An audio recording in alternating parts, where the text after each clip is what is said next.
সুপ্ৰভাত মৰমৰ শিক্ষাৰ্থীসকল আজিৰ ভিডিঅ'টোত আমি আলোচনা কৰিম যে ৰচনা এখন কেনেকৈ লিখিব লাগে প্ৰায় ক্ষেত্ৰত দেখা যায় যে শিক্ষাৰ্থীৰ এটা ডাঙৰ প্ৰশ্ন যে ৰচনা এখন কেনেকৈ লিখিব লাগে বা কি দিশৰ ওপৰত ৰচনা এখন লিখোতে কি দিশৰ ওপৰত গুৰুত্ব দিব লাগে অথবা কোন কিটা পয়েন্টক আমি বিশ্লেষণ কৰিব লাগে বা কেতিয়াবা তেনেকও হয় যে ৰচনা পঢ়ি যোৱাৰ পিছতো পৰীক্ষাত অচিনাকি বা নজনা নপঢ়া এটা ৰচনাও আহি যোৱাত উদাহৰণ আমি বহুত দেখিছোঁ যাৰ ফলত আমাৰ যেটো 10 নম্বৰ এটা আমাৰ কাটি যোৱাৰো শংকা থাকে গতিকে আজিৰ ভিডিঅ'টোত আমি ৰচনা কি আৰু ৰচনা লিখাৰ নিয়মবোৰ শিকিম তেন্তে আহা ভিডিঅ'টো আৰম্ভ কৰোঁ যে ৰচনা কি বা ৰচনা মানে কি কোনো এটা বিষয়ৰ সামগ্ৰিক ধাৰণাৰ ওপৰত ভিত্তি কৰি লিখা সাহিত্য কৰ্মই হ'ল ৰচনা যে যিকোনো এটা বিষয়ৰ সামগ্ৰিক ধাৰণা সমগ্ৰ ধাৰণা ওপৰত ভিত্তি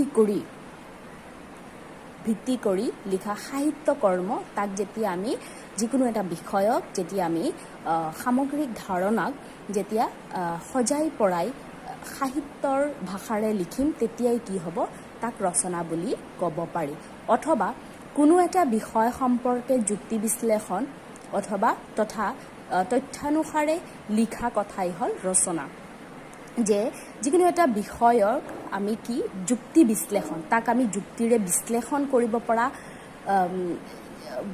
কৰিব পৰা ক্ষমতা তথা তথ্যানুসাৰে লিখা কথাই হ'ল ৰচনা যেনেকে সাপোজ ধৰি লোৱা কৰোনা ভাইৰাছ এতিয়া কৰোনা ভাইৰাছটো প্ৰথমটো হ'ল আমাৰ যুক্তি বিশ্লেষণ যে ভাইৰাছটো কি তাৰ সেই ভাইৰাছটোৱে আমাক কি এফেক্ট কৰে তেনেকে আমি যুক্তি বিশ্লেষণেৰে লিখিব লাগিব আৰু তথ্যানুসাৰে দ্যাট মিন্স সেই কৰোনা ভাইৰাছটো ক'ৰ পৰা আহিছে ক'ত উৎপত্তি হৈছে কেনেকৈ আহিছে তাৰ সেই ভাইৰাছে মৃত্যুৰ বিভিন্ন দেশতেই যে মৃত্যুৰ হাৰ বঢ়াইছে কিমান পৰিমাণৰ বঢ়াইছে এই সকলোবিলাক হ'ল আমাৰ তথ্য অৰ্থাৎ ডাটাবেজড হিচাপত তাক যুক্তি বিশ্লেষণ বিচাৰ বিশ্লেষণেৰে আমি যেতিয়া এটা আলোচনা কৰিম তেতিয়া সেইটো কি হ'ব ৰচনা হ'ব এতিয়া আহোঁ আমি কি ৰচনাৰ উপাদাননো কি ৰচনাৰ বাবে প্ৰয়োজনীয় মূলতঃ তিনিটা উপাদান হ'ল ভাৱ ভাষা আৰু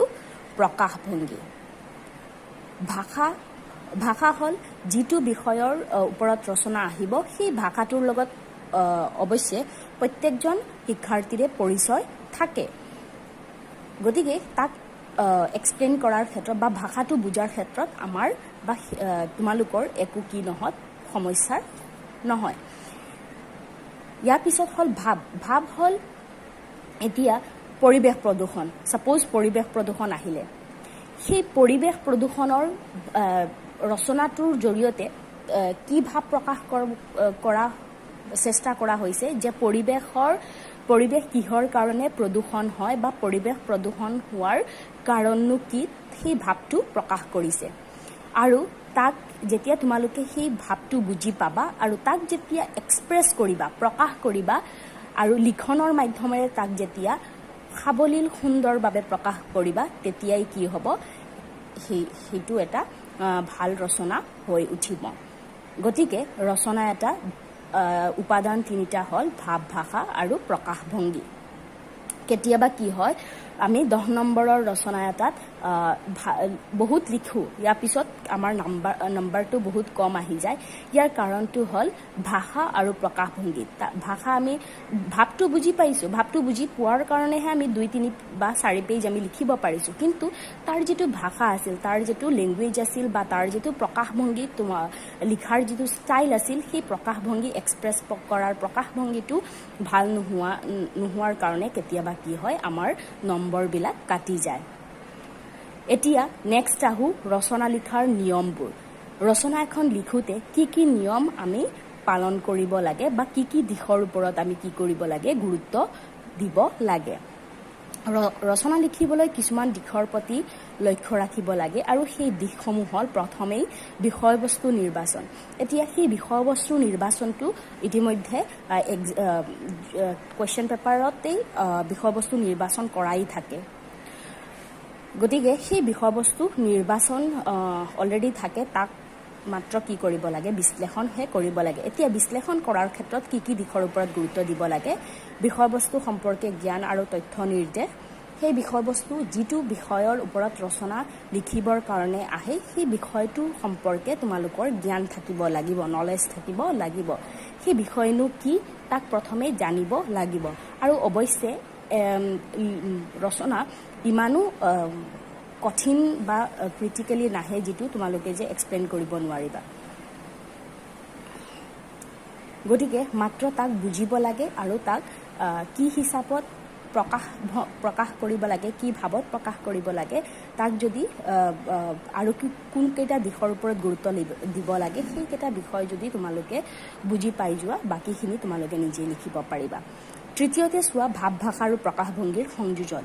সেই তিনিওটা সংযোজন হোৱাৰ পিছতহে তোমাৰ ৰচনা এটা সুন্দৰ হৈ উঠে। নেক্সট হ'ল মননশীলতাৰ প্ৰয়োজন। মননশীলতাৰ প্ৰয়োজন হ'ল চিন্তা কৰাৰ অভ্যাস বা বৌদ্ধিকতা।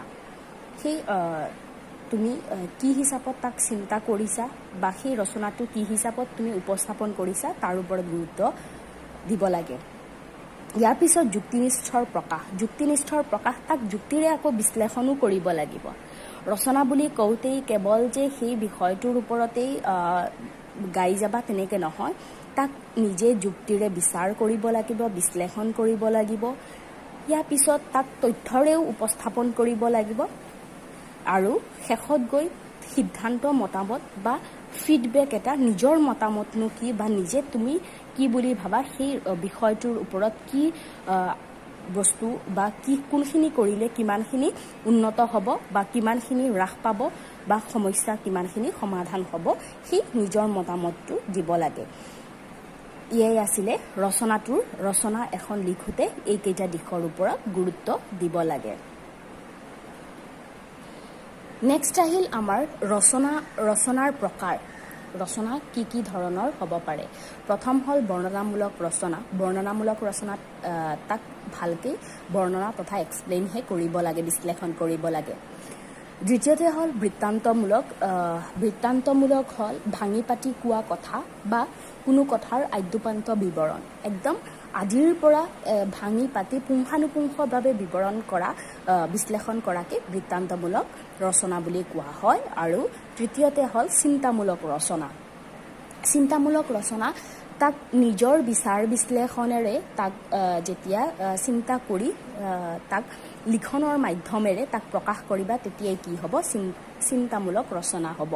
এই ক্ষেত্ৰত চিন্তামূলক ৰচনাত থেচিছ যিবিলাক থাকে, PhD ডিগ্ৰী কৰোঁতে থেচিছ যিবিলাক লিখা হয়, তাত এই ৰচনাটো বেছি কামত লাগে, কাৰণ তাত নিজৰ যুক্তি বিশ্লেষণেৰে ফহিয়াই চাই তাৰ এটা সিদ্ধান্তত উপনীত হ'ব লাগে বা ৰচনা এখন লিখিব লাগে। মূলত আমাৰ HS ছেকেণ্ড ইয়াৰত তোমালোকৰ যিখিনি এক্সাম পৰীক্ষাত আহে সেই ৰচনাসমূহ বেছিভাগ ক্ষেত্ৰত বৰ্ণনামূলকহে থাকে। গতিকে বৰ্ণনামূলক ৰচনা এখন লিখোঁতে মূলত মই ইতিমধ্যে উল্লেখ কৰিছোঁ কোনকেইটা দিশৰ ওপৰত গুৰুত্ব দিব লাগে। সেইকেইটা দিশৰ ওপৰত যদি গুৰুত্ব দিয়া তেন্তে নিঃসন্দেহে এটা ভাল নম্বৰ বা যিকোনো ৰচনা আহিলে তাক তেন্তে আমি উদাহৰণ হিচাপে এটা বিষয় লৈ তাক আমি বিশ্লেষণ কৰিম। বিষয়টো হ'ল কৰোণা ভাইৰাছ। তোমালোকে যিকোনো এটা বিষয় ল'ব পাৰা, মই জাষ্ট এটা তোমালোকৰ উদাহৰণৰ কাৰণে, এক্সাম্পলৰ কাৰণে এটা বিষয়হে নিৰ্বাচন কৰিছোঁহে মাত্ৰ, যে কৰোণা ভাইৰাছ বা বিশ্বত আতংকৰ সৃষ্টি কৰা কৰোণা মহামাৰী। আৰম্ভণিতেই দেখা পাই আছা যে এটা মই কোটেশ্যনৰ সহায়ত তাক আৰম্ভণিটো কৰিছোঁ। কোটেশ্যন দিয়াৰ উদ্দেশ্য হ'ল বিষয়টো সুন্দৰ হোৱা, যাতে উপস্থাপনটো সুন্দৰ হয়। যিহেতু এইটো সাহিত্যৰ বিষয়, গতিকে তাক ডাটাবেছড হ'লেও, অৰ্থাৎ তথ্যানুসাৰে হ'লেও তাক আমি সজাই পৰাই ধুনীয়াকৈ সুন্দৰভাৱে তাক উপস্থাপন কৰিব লাগিব। সেইকাৰণে মই এটা কবিতা, সৃষ্টিশীল কবিতাৰ কেইটামান শাৰী উঠাই পেলাই তাৰ তেনেকৈ আৰম্ভণি কৰিছোঁ যে এম্বুলেন্সৰ চাইৰণত যমৰূপী কৰোণাই মৃত্যুদূত হৈ কৰিছে বিশ্ববাসীক আমন্ত্ৰণ যমপুৰীলৈ। সমগ্ৰ বিশ্বতেই আতংকৰ সৃষ্টিকাৰী মহামাৰী ক'ভিড-19 বা কৰোণা ভাইৰাছৰ সংক্ৰমণক লৈ শংকিত আজি বিশ্বব্ৰহ্মাণ্ড। চীনৰ ইউহানত সৃষ্টি হোৱা এই ভাইৰাছৰ তাণ্ডৱ কেৱল চীনতেই আবদ্ধ হৈ থকা নাই। বিশ্বৰ 183খন দেশৰ নিদ্ৰাহৰণ কৰা কৰোণা ভাইৰাছৰ বিৰুদ্ধে অসমতো যুদ্ধকালীন প্ৰস্তুতিৰে অভিযান চলাইছে। এই ক্ষেত্ৰত চীনে আনক ৰুধিবলৈ বা আন দেশক ধ্বংসৰ গৰাহলৈ নিক্ষেপ কৰাৰ বাবে কৰোণা ভাইৰাছৰ দৰে মাৰাত্মক ব্যাধিৰ আৱিৰ্ভাৱ ঘটাইছে নেকি বুলি বিভিন্নজনে প্ৰশ্ন কৰে। সেয়েহে যিয়েই নহওক, বৰ্তমানে বিশ্বৰ এক ডাঙৰ সমস্যা কৰোণা ভাইৰাছক চিনাক্ত তথা স্বীকৃতি দিয়া হৈছে। অৰ্থাৎ প্ৰথমেই নিৰ্বাচিত বিষয়টোৰ সামগ্ৰিক এটা ধাৰণা থুলমূলভাৱে তোমালোকে লিখিব লাগিব। দ্বিতীয়তে হ'ল কৰোণা ভাইৰাছ। যিহেতু তোমালোকৰ নিৰ্বাচিত বিষয়টো হ'ল কৰোণা ভাইৰাছ, গতিকে ভাইৰাছনো কি, এইটো কি বস্তু তাক তোমালোকে আলোচনা কৰিব লাগিব। সেয়ে মই দ্বিতীয় পইণ্টটো কৰোণা ভাইৰাছ বুলি দিছোঁ। বিশ্বত বিভিন্ন সময়ত বিভিন্ন ধৰণৰ মহামাৰীয়ে যেনে এইডছ, ফ্লুৰ মহামাৰী, কলেৰা মহামাৰী, দ্য ব্লেক ডেথ, প্লেগ আদিৰ দৰে মাৰাত্মক ৰোগৰ ইতিহাসে ধ্বংসলীলা চলাই আহিছে। সেইদৰে 2019 বৰ্ষৰ শেষৰ ফালে ক'ভিড-19 বা কৰোণা ভাইৰাছে মানুহৰ নিদ্ৰাহৰণ কৰিছে। চীনৰ ইউহানত প্ৰথম চিনাক্ত হোৱা এবিধ নতুন ভাইৰাছ। পূৰ্বে কেতিয়াও এই ভাইৰাছৰ চিনাক্তকৰণ হোৱা নাছিল বাবে চীনে ইয়াক নভেল নাম দিয়ে। আন কিছুমান পণ্ডিত তথা বিশেষজ্ঞৰ মতে এই ভাইৰাছটো 2013 চনত আৰু 2018 বৰ্ষৰ দেখা গৈছিল যদিও ইয়াৰ প্ৰভাৱ ইমান নাছিল। আনহাতে এই ভাইৰাছৰ সঠিক উৎস চিনাক্ত হোৱা নাই। ই আচলতে ভাইৰাছৰ এক ডাঙৰ পৰিয়াল সদৃশ।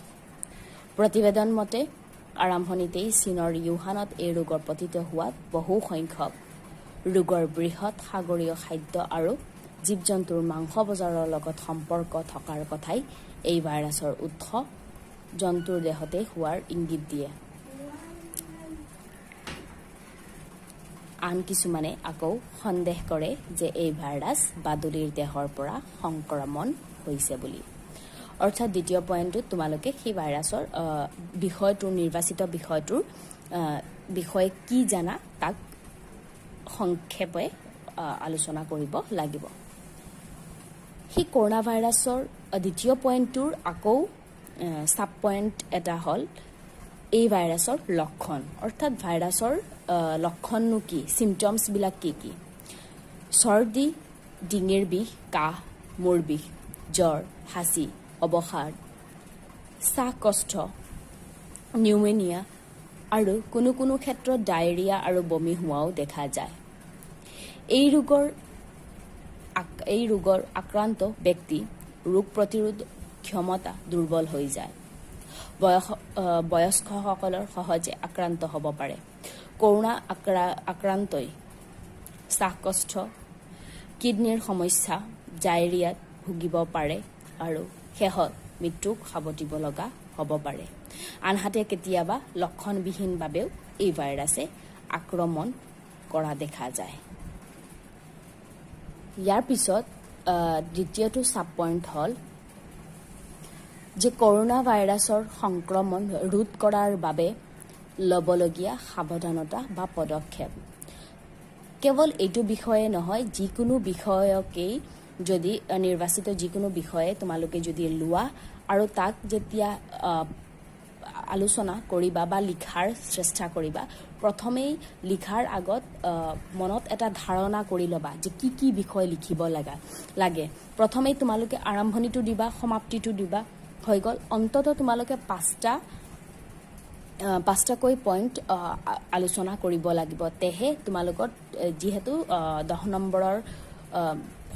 নম্বৰ এটা আছে সেই ৰচনাত গতিকে 5টা পইণ্ট যদি তোমালোকে অন্তত এক্সপ্লেইন কৰা তেতিয়া কি হ'ব তোমালোকৰ প্ৰতিটো পইণ্টত 2 মাৰ্ককৈ পাবলৈ সক্ষম হ'বা আৰু এতিয়া চোৱা কৰোনা ভাইৰাছৰ সংক্ৰমণ ৰোধ কৰাৰ বাবে ল'বলগীয়া সাৱধানতা বা পদক্ষেপ গুৰুত্বপূৰ্ণ কথাটো হ'ল এই ৰোগ নিৰাময়ৰ পৰীক্ষা নিৰীক্ষা তথা গৱেষণা এতিয়ালৈকে চলি আছে যদিও ইয়াৰ ভেকচিন উদ্ভৱ হোৱা নাই আমেৰিকাই ভেকচিন উদ্ভৱ কৰা বুলি দাবী কৰে কিন্তু ফলাফল এই পৰ্যন্ত জানিব পৰা নাই গতিকে এই ক্ষেত্ৰত সাৱধানতা অৱলম্বন কৰাটো অত্যন্ত প্ৰয়োজন অন্যথা আমাৰ গাটো এই ৰোগে আক্ৰমণ কৰাৰ সুযোগ পাব সেয়েহে এই সংক্ৰমণ ৰোধ কৰাৰ বাবে জনবহুল ঠাইলৈ পৰ্যায়মানে কমকৈ যাব অদৰকাৰী ভ্ৰমণ পৰিহাৰ কৰিব লাগিব পানী লগা কাহ বা জ্বৰ হৈ থকা ব্যক্তিৰ পৰা কমেও 1 মিটাৰ দূৰত্ব বজাই ৰাখিব বাহিৰলৈ গ'লে মুখত মাস্ক পৰিধান কৰিব লাগিব ঘনাই হাত ধোৱা আৰু চাবোনেৰে ধুলে কমেও 1 মিনিট সময় ঘঁহিব লাগে যাতে হাতখন বীজাণুমুক্ত হয় এলকহলযুক্ত চেনিটাইজাৰেৰে হাত পখলাব অপৰিষ্কাৰ হাতেৰে চকু নাক বা মুখ স্পৰ্শ নকৰিব ভালকৈ সিজোৱা খাদ্যহে গ্ৰহণ কৰিব লাগে ইয়াৰ উপৰিও কৰোনা ভাইৰাছ হোৱা ব্যক্তিসকলে প্ৰতিৰোধৰ বাবে কোৱাৰেণ্টাইন বা হোম কোৱাৰেণ্টাইন তথা গৃহবন্দী হৈ ৰোগ প্ৰতিৰোধৰ চেষ্টা চলোৱা এক সুৰক্ষা ব্যৱস্থা যাতে জনসমাগমলৈ আহি ৰোগ বিয়পাব নোৱাৰে তৃতীয় পইণ্টটো হ'ল আৰ্থিক ক্ষেত্ৰৰ কৰোনাৰ প্ৰভাৱ অৰ্থাৎ সেই কৰোনাই ভাইৰাছটোৱে কি ক্ষেত্ৰৰ প্ৰভাৱ বিস্তাৰ কৰিছে সেইখিনিও একোটা পইণ্ট হিচাপত তোমালোকে উল্লেখ কৰিব পাৰিবা আৰ্থিক ক্ষেত্ৰৰ কৰোনাৰ প্ৰভাৱ যদি ইতিবাচক হয় ইতিবাচক প্ৰভাৱো লিখিব লাগিব আৰু যদি নেতিবাচক হয় নেতিবাচক প্ৰভাৱো উল্লেখ কৰিব লাগিব এতিয়া চাই যোৱা কৰোনা মহামাৰী বিশ্ব বিশেষকৈ ভাৰত তথা অসমৰ আৰ্থিক ৰাজহাড়ডালক ভাঙি পেলাইছে বুলি ক'লেও ভুল কৰা নহ'ব এই ভাইৰাছৰ ভেকচিন উদ্ভৱ নোহোৱাৰ কাৰণে ইয়াৰ প্ৰতিকাৰৰ বাবে গোটেই দেশ তথা ৰাজ্যত লকডাউন ঘোষণা কৰা হৈছে প্ৰায় কেইবামাহ ধৰি যাৰ ফলত মূলতঃ যোগাযোগ বিচ্ছিন্ন হোৱাত দেশৰ আৰ্থিক সংকটে দেখা দিছে দেশৰ খাদ্য সামগ্ৰীৰ পৰা আৰম্ভ কৰি অন্যান্য সকলো উৎপাদনৰ আমদানি আৰু ৰপ্তানি ব্যৱসায় বন্ধ হৈ যোৱাত আৰ্থিক দিশৰ লগতে মানুহে খাদ্য সংকটও ভুগিব লগা হৈছে মূলতঃ এই ৰোগ প্ৰতিৰোধৰ এটা প্ৰধান উপায় হৈছে সামাজিক দূৰত্ব বজাই ৰখা কিন্তু কিছুমান অশিক্ষিত আৰু পৰম্পৰা বিশ্বাসী আৰু তথা ধৰ্ম বিশ্বাসী লোকে সামাজিক দূৰত্ব অৱহেলা কৰা চৰকাৰে উপায়বিহীন হৈ লকডাউন ঘোষণা কৰিছে যাৰ ফলত দেশখনত আৰ্থিক ক্ষেত্ৰত পিছপৰি গৈছে এতিয়া কিছু পৰিমাণে লকডাউন শিথিল কৰা হৈছে যদিও বস্তু সামগ্ৰীৰ দৰ ইমানেই বৃদ্ধি পাইছে যে জনসাধাৰণ আৰ্থিক ক্ষেত্ৰত জুৰুলা হৈ পৰিছে ইয়াৰ পিছৰ পইণ্টটো হ'ল শিক্ষা খণ্ডত প্ৰতিবন্ধক হিচাপে কৰোনা ভাইৰাছে বিভিন্ন ক্ষেত্ৰখনৰ লগতে শিক্ষা খণ্ডটো আৰু ছাত্ৰ ছাত্ৰীসকলকো শিক্ষাৰ পৰা এক প্ৰকাৰৰ বিচ্ছিন্ন কৰিছে বুলিও ক'লে ভুল কৰা নহ'ব কৰোনা ভাইৰাছৰ কাৰণে দেশৰ লকডাউন ঘোষণা হোৱাত কেইবামাহ ধৰি চৰকাৰী বেচৰকাৰী অনুষ্ঠান প্ৰতিষ্ঠান বন্ধ হৈ পৰাত বিশেষকৈ ছাত্ৰ ছাত্ৰী শিক্ষাৰ পৰা বিচ্ছিন্ন হৈ পৰিছে COVID-19 শিক্ষাৰ্থীসকলক শৈক্ষিক জীৱনৰ লগতে ব্যক্তিগত জীৱনৰ ক্ষেত্ৰতো অশেষ পৰিৱৰ্তন আনি দিছে লকডাউন তথা কৰোনা ভাইৰাছৰ বাবে দেশৰ শিক্ষা খণ্ডত অনুষ্ঠিত হ'ব লগা বহুতো গুৰুত্বপূৰ্ণ পৰীক্ষা যেনে নিট নেট স্নাতকোত্তৰ ষান্মাসিক পৰীক্ষা আদি স্থগিত ৰাখিবলগীয়া হৈছে অনাগত দিনৰ বাবে ইয়াৰ উপৰি উচ্চতৰ মাধ্যমিক আৰু উচ্চ মাধ্যমিক শিক্ষাৰ্থীসকলে তেওঁলোকৰ জীৱনৰ এক গুৰুত্বপূৰ্ণ পৰীক্ষাৰ বাবে লোৱা প্ৰস্তুতিৰ ক্ষেত্ৰতো প্ৰতিবন্ধক আহি পৰিছে যদিও এই ক্ষেত্ৰত শিক্ষা বিভাগে ই-লাৰ্ণিঙৰ দৰে এক নতুন পদ্ধতিৰ আৰম্ভণি হৈছে এই শিক্ষাৰ্থীসকলে কাৰিকৰী শিক্ষাৰ দিশত কিছু পৰিমাণে উদ্ভৱ কৰিব পাৰিছে কৰোনা ভাইৰাছে শিক্ষা খণ্ডত ইতিবাচক আৰু নেতিবাচক দুয়োটা ক্ষেত্ৰতে প্ৰভাৱ বিস্তাৰ কৰিছে ইতিবাচক প্ৰভাৱ এইটোৱেই যে ভাইৰাছৰ কাৰণে লকডাউন স্কুল কলেজ বন্ধ হোৱাতে ই-লাৰ্ণিঙৰ এটা নতুন শিক্ষা খণ্ডত এটা নতুন পদ্ধতিৰ আৰম্ভণি ঘটিছে বুলি ক'ব পাৰি আৰু নেতিবাচক প্ৰভাৱটো হ'ল স্কুল কলেজ বন্ধ হোৱা শিক্ষাৰ্থীসকল এই যিটো আনুষ্ঠানিক শিক্ষাৰ পৰা বঞ্চিত হ'ব লগা হৈছে। এতিয়া নেক্সট পইণ্টটো চোৱা, কৰোণা ভাইৰাছ ৰোধ কৰাৰ ক্ষেত্ৰত অসম চৰকাৰে লোৱা পদক্ষেপ। অসম চৰকাৰে যে কি পদক্ষেপ লৈছে কৰোণা ভাইৰাছটো ৰোধ কৰাৰ কাৰণে সেই তাকো এটা পইণ্ট হিচাপত তোমালোকে উল্লেখ কৰিব পাৰিবা যে কৰোণাৰ ভেকচিন নোলোৱা পৰ্যন্ত গোটেই বিশ্ব সাৱধানতা অৱলম্বন কৰি চলিব লাগিব। এই ক্ষেত্ৰত বিভিন্ন দেশৰ লগতে আমাৰ ভাৰত তথা অসম চৰকাৰেও কেতবোৰ পদক্ষেপ লোৱা দেখা যায়। সামাজিক দূৰত্ব বজাই ৰাখিবলৈ অসম চৰকাৰে ৰাজ্যত ঘোষণা কৰিছে লকডাউন। কেইমাহ ধৰি চলি থকা লকডাউন ৰাজ্যত আৰ্থিক শৈক্ষিক ক্ষেত্ৰত বিশেষভাৱে প্ৰভাৱিত কৰিছে। ইয়াৰ উপৰিও মাস্ক পৰিধান কৰা বাধ্যতামূলক কৰিছে। যিয়ে নহওক এনে এটা সময়ত চৰকাৰ প্ৰশাসনে কি কৰিছে তাক সমালোচনা কৰিলে কেৱল আমি নিজেই সুৰক্ষিত কৰিব নোৱাৰোঁ। আমি পৰস্পৰে সমালোচনাত ব্যস্ত থাকিলে আমাক নিষেধ কৰাৰ বাবে এই ভাইৰাছে বেছিকৈ সুযোগ তথা সুবিধা পাব। সেয়েহে আমি নিজে গুৰুত্ব সহকাৰে সাৱধানতা অৱলম্বন কৰাটো প্ৰয়োজন। আৰু অৱশেষত প্ৰত্যেকটো ৰচনাৰ আৰম্ভণি আৰু সমাপ্তি বা সামৰণি থকাটো বাঞ্ছনীয়, লিখাটো বাঞ্ছনীয় আৰু সামৰণিত প্ৰায়ে নিজৰ মতামত দিবলৈ চেষ্টা কৰিবা, অৰ্থাৎ ফিডবেকটো দিয়াৰ চেষ্টা কৰিবা। তেতিয়াহে কি হ'ব, সেইটো বেছি সুন্দৰ আৰু সাহিত্যিক হ'ব। এতিয়া চাই যোৱা, বিশ্বত ত্ৰাসৰ সৃষ্টি কৰা কৰোণা ভাইৰাছক লৈ কেৱল আমিয়েই নহয়, বিজ্ঞানী, চিকিৎসক আৰু আনকি পলিচি প্ৰস্তুত কৰাৰ সকল আৰু অৰ্থশাস্ত্ৰসকলে বহু প্ৰশ্নৰ উত্তৰ বিচাৰি আছে। কৰোণা কেতিয়া নিশেষ হ'ব সেই প্ৰশ্নৰ উত্তৰ এতিয়াও আমাৰ হাতত নাই আৰু সময় গতিশীল বুলি আমি জানো। গতিকে তাৰ কাৰণে ৰৈ নাথাকি সাৱধানতা অৱলম্বন কৰি আমি নিজ কামত ঘূৰি যোৱাটো শ্ৰেয় হ'ব। যে কৰোণা ভাইৰাছ কিমান দিন থাকিব সেইটো আমি নাজানো, আৰু তাৰ কাৰণে আমি যদি বহি থাকোঁ তেন্তে আমি বহু পিছ পৰি যাম। বিশ্বাসনৰ লগত আমি ফেৰ মাৰিব নোৱাৰিম, আমি আগুৱাই যাব নোৱাৰিম। গতিকে তাৰ কাৰণে আমি কি কৰিব লাগিব, সাৱধানতা অৱলম্বন কৰি নিজ কৰ্ম তথা কামত পুনৰ ঘূৰি যাব লাগিব। সেইটোৱেই উত্তম উপায়। আশা কৰোঁ তোমালোকে ৰচনা সম্পৰ্কে বুজি পাইছা বা ৰচনা এটা কেনেকৈ লিখিব লাগে। তোমালোকে যাদৃচ্ছিকভাৱে ৰচনাৰ বিষয়বিলাক লৈ ল'বা আৰু ৰচনা লিখাৰ আগতেই প্ৰথমে ধাৰণা এটা কৰি ল'বা যে কি বিষয় লিখিবা আৰু কি বিষয়ৰ ওপৰত তোমালোকে গুৰুত্ব দিবা। তেতিয়াহে আৰু 10 নম্বৰৰ ৰচনা এটাত অন্ততঃ 5টা পইণ্ট লিখাৰ চেষ্টা কৰিবা। আৰম্ভণি সমাপ্তিটো 2টা পইণ্ট হৈ যায় আৰু 3টা পইণ্টৰ ওপৰত মেইন পইণ্ট লৈ পেলাই তাক সুন্দৰভাৱে বিশ্লেষণ কৰিবা। তেতিয়াহে 10 নম্বৰ এটাত অন্ততঃ তোমালোকে 7-8 নম্বৰ পাবলৈ সক্ষম হ'বা।